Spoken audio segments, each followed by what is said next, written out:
మీ ఇల్లు ఎప్పటికీ పటిష్టంగా ఉండాలనుకుంటున్నారా? కాన్ లైఫ్ కెమికల్ తో ఇది సాధ్యం. ఈ నెంబర్ను సంప్రదించండి. ఎందుకంటే రేపు పొద్దున మన ప్రభుత్వం వచ్చినప్పుడు అందరికీ మన కష్టాల్లో కూడా చాలామంది కార్యకర్తల గురించి, తెలుగుదేశం కార్యకర్తల గురించి నేను ఎంతో దారిలో పొడుగుతా చంద్రబాబు గారికి ఆ రోజు జైలు నుంచి బయటకు వచ్చి ఒకటే చెప్పా, ఆలోచిస్తూ ఉన్నాను. జైలు బయట నుంచి ఆయన కలిసి బయటకు వచ్చి గేటుకు వచ్చే లోపు నేను ఒకటే ఆలోచించాను, ఏం చెప్పాలి. అందరిలాగా చాలా తెలివిగా కూర్చొని మంచిది, ఆయన త్వరగా బయటికి జైలు నుంచి రావాలని కోరుకుంటున్నాను అని చెప్పి కూడా వెళ్ళిపోవచ్చు. ఆ తెలివితేటలు కూడా నా దగ్గర ఉన్నాయి. అలా ఉంటే మీరు ఎలా ఉంటుందో ఆలోచించండి.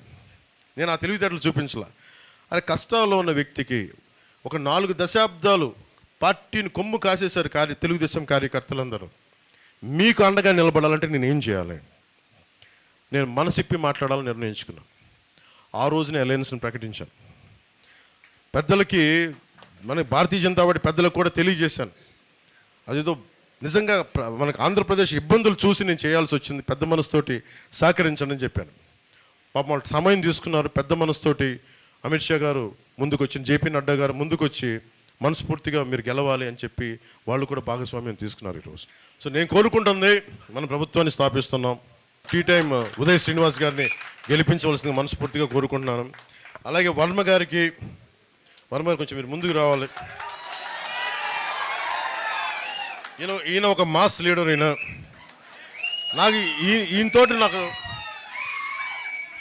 బాబు నువ్వు కూర్చో, నాకు కనిపించలేదు.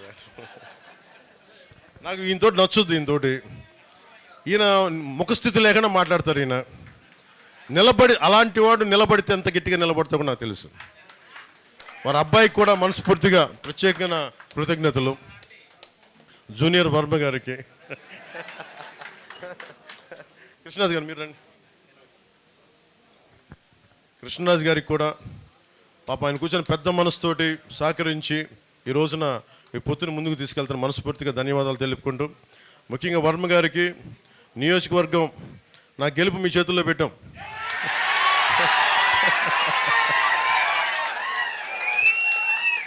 సో మనస్ఫూర్తిగా నాయకులు, తెలుగుదేశం నాయకులందరూ నేను ఒకటి చెప్తున్నా, గెలవాలంటే గెలవచ్చు, అలా కాదు కదా. గెలుపు చిరస్థాయిగా ఉండిపోవాలి, మర్చిపోయేలా భారతదేశం ఏదో మీరు గుర్తుపెట్టుకోండి. మన జగన్ ఏం చేశారు చెప్తాను. జగన్ ఒక నిమిషం, ఆ జగన్ ఏం చేశాడు చెప్తా. మోడీ గారు, ముఖ్యంగా భారతీయ జనతా పార్టీ పెద్దలు మీ అందరికీ తెలుసు, G20 సమ్మిట్, కృష్ణరాజు గారు G20 సమ్మిట్ ఎంత ప్రతిష్టాత్మకమైనదో మనందరికీ తెలుసు. అలాంటి సమయంలో ఆయన డిస్టర్బ్ చేయడానికే చంద్రబాబు నాయుడు గారిని అరెస్ట్ చేశారు. అది చాలా ఆవేదన కలిగించింది పెద్దలందరికీ. అలాంటి సమయంలో కూర్చోబెట్టి మనం తీసుకున్న నిర్ణయం ఈరోజు మనందరినీ కల్పించింది. దీని ఫలితాలు సాధిద్దాం, గుర్తుపెట్టుకుందాం. ఏం లేదు, ఈ విజయం పిఠాపురం నా ఒక్కడి విజయం కాదు, మనందరి విజయం. వర్మ గారి విజయం, కృష్ణరాజు గారి విజయం, మన టీ టైం ఉదయ్ శ్రీనివాస్ విజయం, మన జనసేన కార్యకర్తల విజయం, తెలుగుదేశం కార్యకర్తల విజయం, తెలుగుదేశం సోదరుల విజయం, వీర మహిళల విజయం, భారతీయ జనతా పార్టీ నాయకుల విజయం. ఇది మనందరి సమిష్టి విజయం.